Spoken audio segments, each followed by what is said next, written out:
வணக்கம் மாணவர்களே. இந்த வீடியோல 9ஆம் வகுப்பு கணிதம் அலகு 3 இயற்கணிதம் இதுல எடுத்துக்காட்டு 3இல் 31 பார்க்க போறோம். என்ன கொடுத்துருக்காங்க பாருங்க. x plus y the whole square plus 9 into x plus y plus 20 காரணிப்படுத்துக. இதை காரணிப்படுத்துங்க பாருங்க. இங்க x plus y ரெண்டு மாறி இருக்கு, பிளஸ்ல இருக்கு. அப்ப இதுக்கு பதிலா வேற ஏதாவது மாத்தினாதான் நம்ம காரணிப்படுத்துறதுக்கு ஈஸியா இருக்கும். என்ன செய்யலாம் பாருங்க.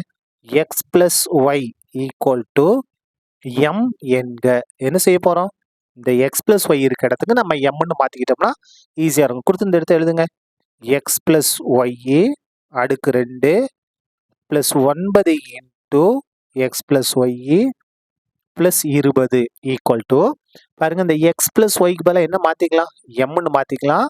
அடுக்கு 2 அப்படியே வந்துடும். plus 9 அப்படியே வந்துடும். x plus yக்கு பதிலா mன்னு மாத்திக்கலாம். இந்த plus 20 அப்படியே வந்துடும். இப்ப இதை தான் நம்ம காரணிப்படுத்த போறோம். ஈஸியா காரணிப்படுத்தலாம் பாருங்க. ஐ மாதிரி போட்டுக்கலாமா?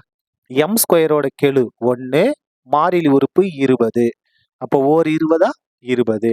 m ஓட கெழு 9. இப்ப பாருங்க, இரண்டு எண்களை பெருக்கும் போது 20 வரணும், கூட்டும் போது 9 வரணும். ஏன்னா இங்க எல்லாமே பிளஸ்ல தானே இருக்கு. அப்ப கூட்டும் போது 9 வரணும். எந்த நம்பர்? 4 5 20. 4 5 பெருக்குனா 20, 4 5 கூட 9. கரெக்டா வந்துருச்சா? பை. இப்ப பாருங்க, இந்த அடுக்கு இருக்கு இல்லையா, அந்த அடுக்கை விட்டுட்டு அடிமானத்தை அப்படியே எடுத்து எழுதணும். என்னது? m. இதுக்கு முன்னாடி குறி எதுவுமே இல்லை, என்ன இருக்கு? பிளஸ் இருக்குன்னு அர்த்தம். அப்ப எப்படி எழுதணும்? m plus 4 into m plus 5. எப்படி எழுத போறோம்? m plus 4 into m plus 5 எழுதியாச்சா? அவ்வளவுதான், முடிஞ்சுது. இப்ப கடைசியில் நம்ம என்ன செய்யணும்னா பாருங்க, x plus y நம்ம mன்னு மாத்துறோம். கடைசியில் என்ன செய்யணும்? m இருக்க இடத்துக்கு x plus y மாத்தி கணக்க முடிக்கணும். பாருங்க, mக்கு பதிலா என்ன மாத்திக்கலாம்? x plus y இந்த plus 4 அப்படியே வரும். அதுக்கு அடுத்து பாருங்க, mக்கு பதிலா என்னது? x plus y இந்த plus 5 அப்படியே வரும். சரியா?